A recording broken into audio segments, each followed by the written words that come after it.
It's my pleasure to introduce the next speaker, Erick Brethenoux. He is Director of Business Analytics and Decision Management Strategy at IBM.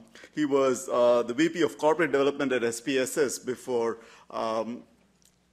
IBM bought them in 2009. So it's a good example of a company like IBM, which obviously is one of the pioneers in getting big data popularized and so on, really emphasizing the analytics arm here, and buying SPSS out in order to strengthen their analytics capability, which kind of fits in well with some of the stuff that Tom was talking about. So let me welcome Erick to the stage.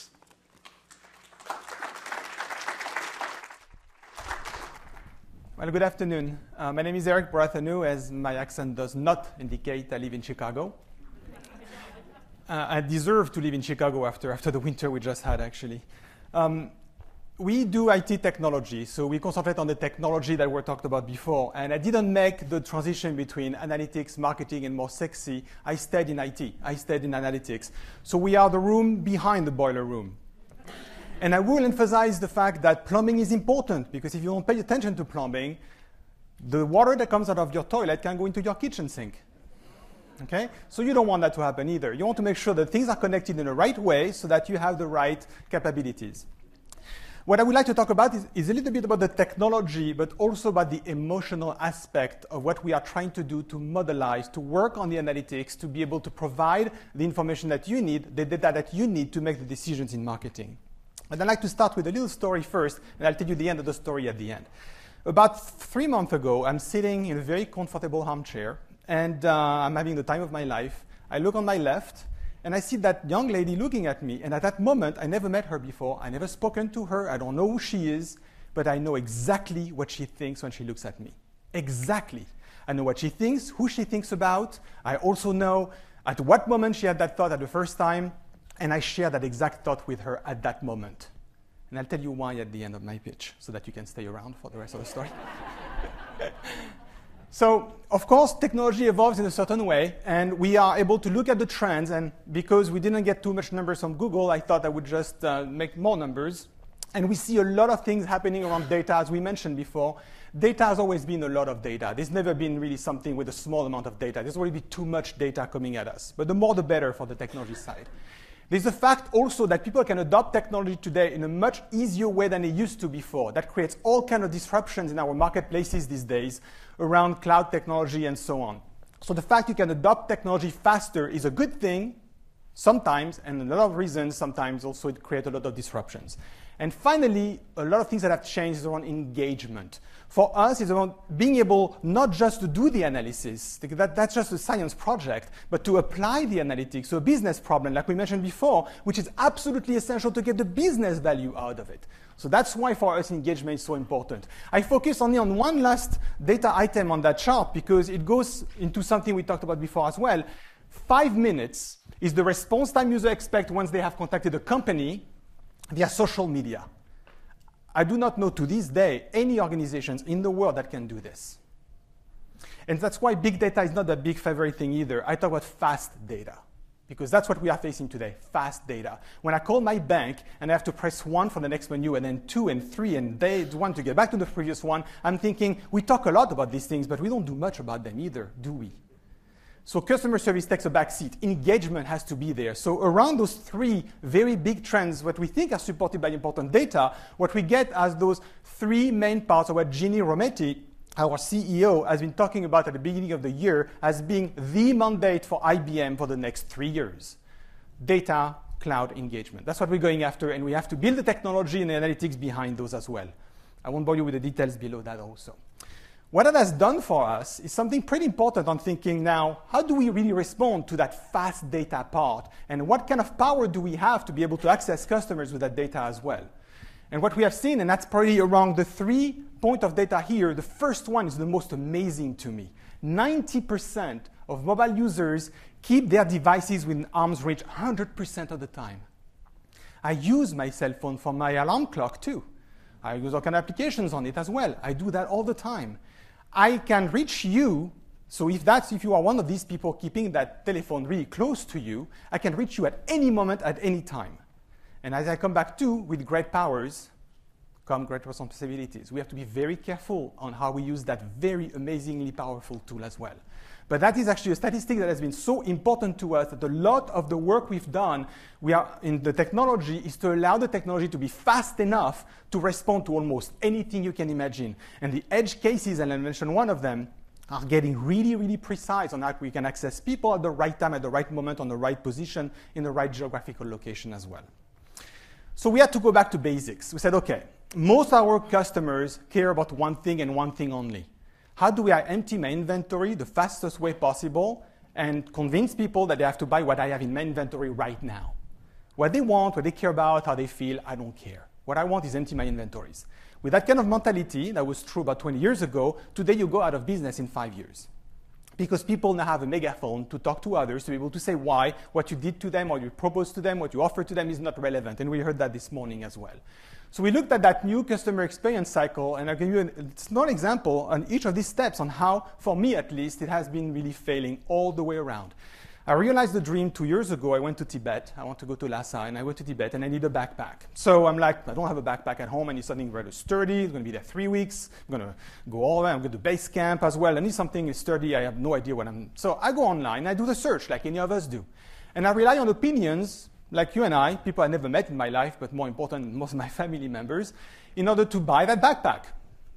I cut to 5 models. There's the Sierra, there is the North Face, there is the Eddie Bauer, there is, and so on. I get 5 models that I want to look into. And then I have all these stores in Chicago. I live downtown. I'm like, you know what? I'm going to carry that thing for 3 weeks. I'm going to go on the store to be able to do that. So at that moment, when I had those 5, that was the moment to tell me which ones and to influence me on which one I should take. Let's say North Face says, you're in Chicago, you are looking at that bag right now, you're looking at this, you're trying to do that. When you come to our store, talk to Joe. Joe has been going to Nepal in the last 5 years, and he knows a lot about trekking, and he can really give you good advice on that. You know what? No questions asked. Colombia, Eddie Bauer, forget them. I would have gone to North Face, talk to Joe, get the bag, go home. Right? But nobody told me that. So what do? I go there, and I looked around and everything else. I go to North Face. Nobody knows who I am, what I'm doing there. So I go to the bags, I'm testing them, and then I go to Colombia, I do the same, and everything else. Every store the same, right? No. And then I cut the suspense I did for the High Sierra, finally, which turned out to be a good choice. Nope, I don't have any shares in the High Sierra at all. I go there, and I get it back, and I'm like, that's pretty good, but do I buy it there? It's pretty bulky. No, I'm going to have to ship it home. Multi-channel buying. Nobody knew anything. I could have gone home and changed my mind. Who knows? No, that was not the time to do that at that moment, but nobody knew who I was and what I was doing there. The multi-channel part of the product purchase is very important as well, because my experience as a buyer is not the experience of the company as a seller. I don't care about the inventories. What I want is the bag I just looked at with the color I wanted that as well. And then come to use the product. It has some mini features, not very complicated, but what always stunned me, and I just bought a new alarm clock recently to display the thing on the ceiling, and I'm like, they come with user manuals. I mean, who has opened a use manual in the last 10 years? They keep printing those damn things in 20 languages, right? And killing trees and have to update all these features on a regular basis, and they keep printing those manuals. Give me a small piece of paper with three URLs where I can get the best help possible, because when we have a problem with a product, what do? We Google the problem. And someone has a video somewhere to tell us how to do it. Right? So we don't need that. Why are companies still spending so much money still doing those things? And I checked. There's no legal reason for that. Okay? There's some disclaimers they can put in there on that little paper that we put the URL on, some disclaimers, but there's no legal reason to print a user manual, so they should not be doing that anymore.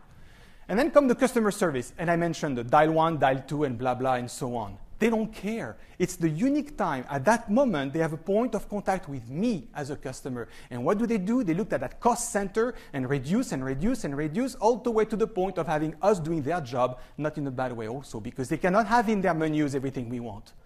So that experience as well on the customer service is starting to get a little better for some organizations, but very, very, very few. And that's very important, because what's the next stage? The next stage is us talking about the experience, about the product, putting it online. I don't post a lot of reviews, but I'm thankful to the people who do it, so I do it maybe 10 or 20 times a year. You multiply it by 1 billion people, and you get a lot of reviews. right? So that part of the advocacy feeds the circle on the way back. So we had to look at that and say, that is how the customers or our customers are looking at things. This is how we have to look at analytics on the way forward, because the inventory management is not part of our problem. So we build a circle around it, working with 4 main steps, because at IBM everything is in 4. So it's like of purchase, use, advocate, and research. And then we compared that with the other cycle we had for what we call smarter commerce, which is the organization cycle, right? The procurement, the buy, the marketing, the selling, and then the servicing. But then we interlock those two with our customer analytics view of the world in saying, but you know what? At any of these stages, you can actually map them. When you do the buy and the procurement, why don't you look at the advocate? Huge amount of data that you have on different social media websites you have, or everything like that as well. So procure for what you know you're going to need, procure for what people are going to buy. When you look at the usage part of that as well, and the servicing, do the servicing in a very discriminate manner. Look at what is the problem for your customers. Honda, one of our clients, are starting also to look at websites now to be able to look at what kind of problems the people have on their cars, to then inform the engineering department and the dealerships as well, for them to anticipate possible issues that they have, depending on the geographies, the type of cars they have, the weather they had before, and everything else, to prepare the servicing and the crews around those kind of capabilities also. So being able to do the usage for each of them, for each of that, you also have something. The marketing part. When I do the research, I'm down to 5 bags out of the, I'm an analyst, an analysis, so I had maybe 120 to start with. And I go down to 5, which took me about 5 days. Then at that point, that's the time to influence me. That's the time to get to me during that search process. Nobody talked to me. Nobody knows who I am or what I'm doing there in the first place. So those two interlocking. I'm not saying that the smarter commerce cycle is not important. It's critical for our clients to make money and to succeed, of course. But you cannot do that any longer without that other circle, because otherwise you're losing all the insight that you need to properly drive your smarter commerce operations. So when those two come together, there's a lot of components that come into that as well. A lot of the data elements we talked about that we have to put together to be able to get to a maximum amount of context for a minimum amount of uncertainty. And what we try to do here is to gather all these technologies into one single package to do that analysis. And I know it doesn't look like much, but it's really, really hard to make things easy. In analytics, we have been spending the last 47 years at SPSS before being acquired by IBM to be able to get the technology to a place where people can use it without even having to go through a semesters of analytics or statistical classes. And it's a really hard job. What we try to put now, and people are coming to a place where they say, well, yeah, all that was good, but now we need to integrate geospatial information. Then we need temporal information as well. That changes the paradigm completely on the analytics side in the background. And doing it in the next 3 nanoseconds. And that changes the paradigm yet again. So we have to take all that information to then deliver exactly that moment, at that point in time, the experience recorded by that person with the right amount of information, and telling them that we know what they care about. So getting all that information into that technology, that's the goal. That's what we are pursuing, and that's what we're evolving to. Now, the analysis that we've been doing also generates some applications on some basis. I want to share with you, I cannot name the company, although you probably know who they are already anyway. They're selling coffee around the world. There are coffee shops around the world. And what they're trying to do is to say, well, we're going to apply all that technology to find affinities first, then to get the context at the right moment, and then to make a recommendation. So instead of telling you how it works, I'm going to tell you what it does. So you're getting into that coffee shop. I can predict already. I already know who you are. They have loyalty, a big loyalty program and everything else. I kind of know when you are in the office, at what kind of time you're walking in and out of that. So I'm trying to get a bare estimate at first.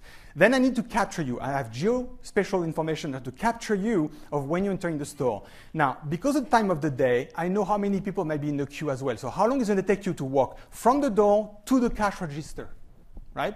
And in that time frame, I'm going to try to estimate, given the weather that's going on, your drinking habits, who you might have with you, or anything like that. I'm going to try to estimate when do I push the coupon on your phone so that when you want to pay, suddenly the coupon appears so you can pay with that as well, right? So that's kind of the application.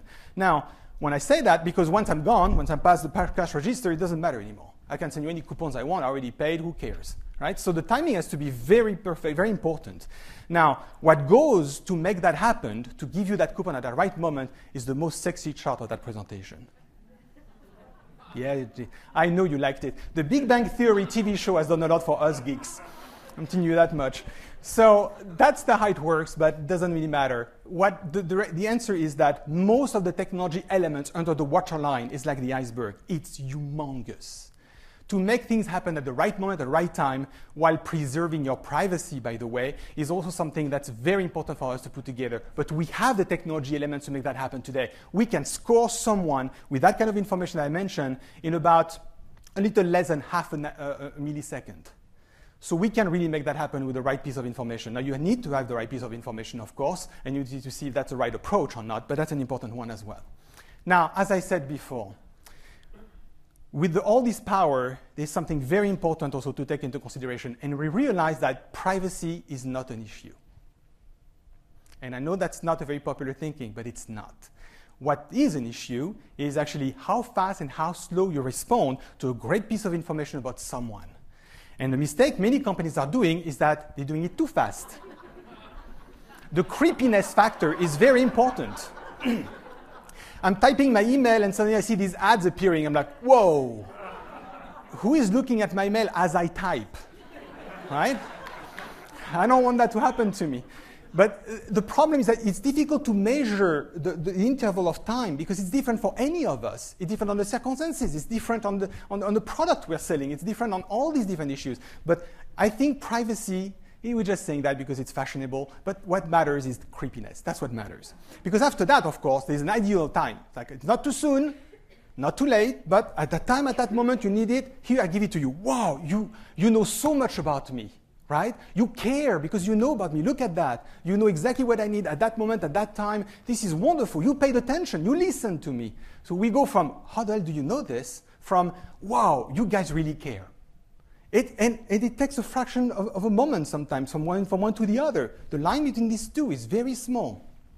Then, of course, you get useful information, and after a while, it's just completely useless, as I mentioned before. But I think that moment of response is very, very important. Jeff Jonas, who is our privacy expert within IBM, actually, has started to look at some of these issues and build that as he called privacy by design by integrating those kind of factors of easiness and comfort with the technology as well, which is a very important part of that. So we said, well, if that's the case, if emotions is so important into the decision of buying something or not, how do we go after that? I'm an analytics person. I need give me data to measure emotions. Because not sentiment, emotions, the transient aspect of that sentiment. I need to be able to know that emotion. So what we did, what we decided to do is to go after the game players. When is the last time you've seen someone playing a game on their computer? I mean, they are so emotional. They insult their computer. They even hit it sometimes. They get really mad. They're playing with a machine, but they have that. They really engage in that emotion. So we said, let's go to Xeo Design, which is a consulting firm, and they look at decrypting how game players do things, and they decompose the game and the fun experience into different elements, and then into data. So they look at different fun, and they say, okay, there's some part of it which is what you call hard fun. Like I drive some things, I kill someone, and all these kind of things, very excited. The fiero is part of that emotion. The other one is what you call the easy fun, which is more exploratory, much more intellectual. I'm exploring and discovering something. I'm learning at the same time as well. The fourth one is what they call the serious fun. It's more relaxation, Zen theories, being able to do into mist and discovering clues and things like that. And the last one is what they call people fun. I'm having fun because I'm playing with others. I'm training them. I take pride in their success. I share the badges with them and so on. When you look at these four types of fun, there's different elements that come along with that and different theories also. How do you describe and how do you decrypt some of this data also? Once you have some of those, then you can try to understand what makes them tick. If you belong to that part of the theory, what makes them tick? So you would see that certain brands would probably focus more into some of these areas by attracting some of their customers and trying to incite some of those reactions and this emotional element out of them as well. Once we got the elements, is how do we capture them? So then we are in the process right now looking at some of these elements and trying to understand how do you capture those elements to be able to include them into the analytics to then make sure that when we do that proposition at the right time, at the right moment, we reduce the interval of the creepy factor. Okay? We're trying to do that. That's kind of the idea on how we move forward. It's pretty successful so far. McKinsey has done a nice study on some of these issues and looking at how people react at what they call the moment of truth. At that moment in time when I need you, when I need your brand, are you there for me? And they realized that the consequences of being wrong can be very costly. They study of the banks, about 2,500 banks, 2,600 banks that they did in Europe, and they look at what they've done before. For the positive response, when the bank did something right at that moment when they needed them, you can see that for 87% of the time, the people reciprocated almost right away. They bought more product, they increased their portfolio, they did something, or they did something positive with the bank. On the other hand, if that moment was negative, 72% of them took an immediate negative action.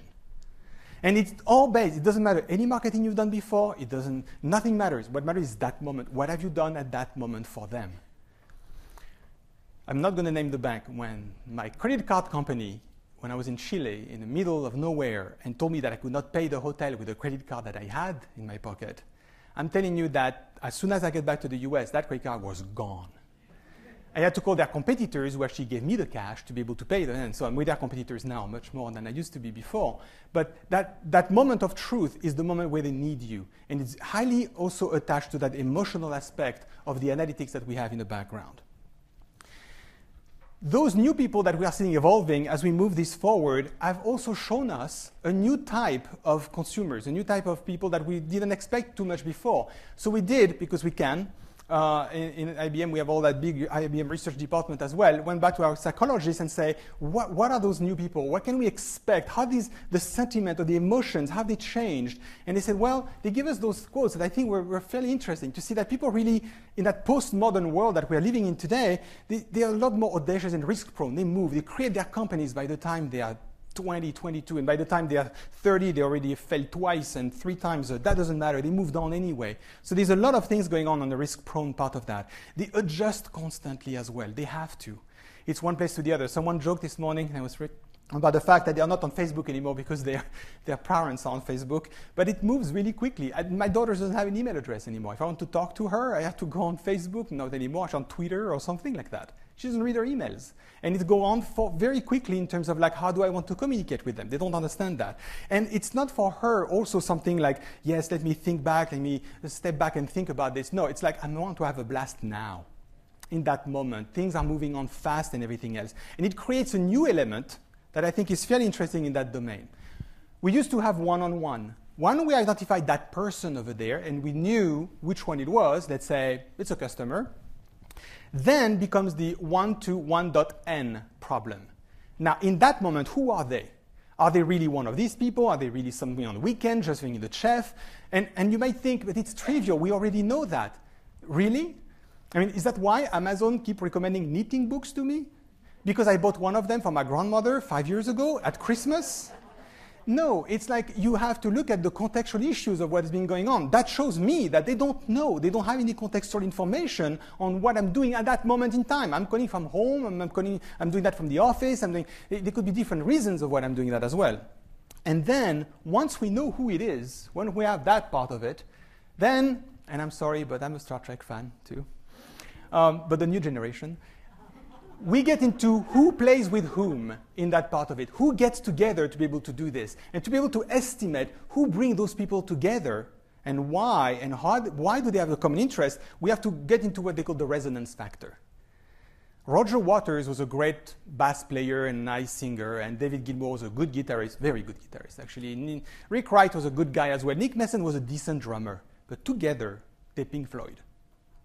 That resonance aspect, which is very, very difficult to quantify, I believe, resides in those emotional aspects of what people are looking at today. And being able to look into this is very important to get that resonance factor. And there are, I believe as an analyst, that there are data and different equations that can allow us to get there.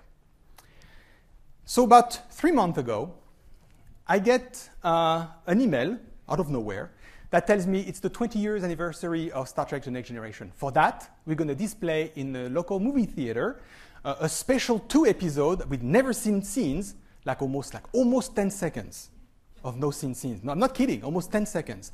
And we're going to have live interviews from LA with some of the members of the cast. Unbelievable.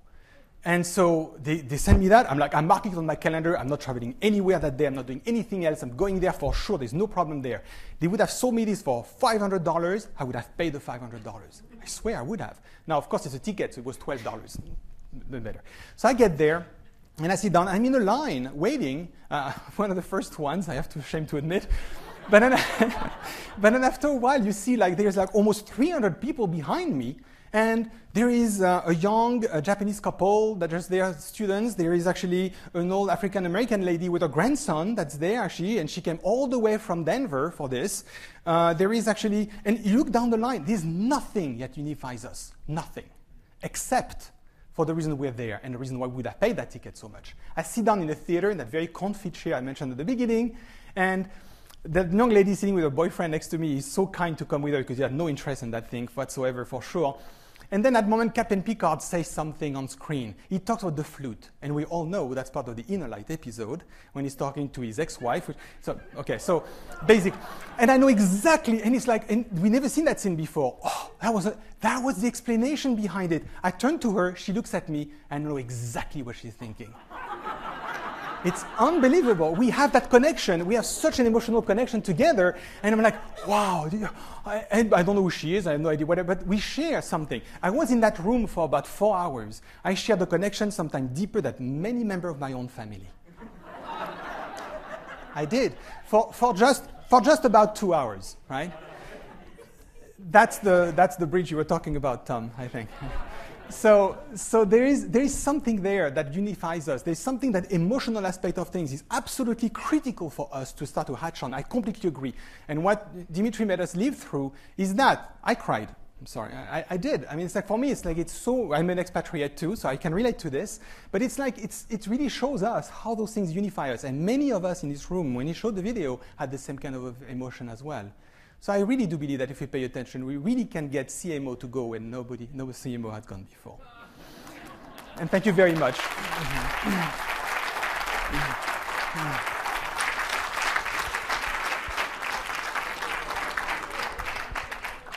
Is there one question? No, thank you. We'll take a 10-minute break. Thank you so much. Thank you.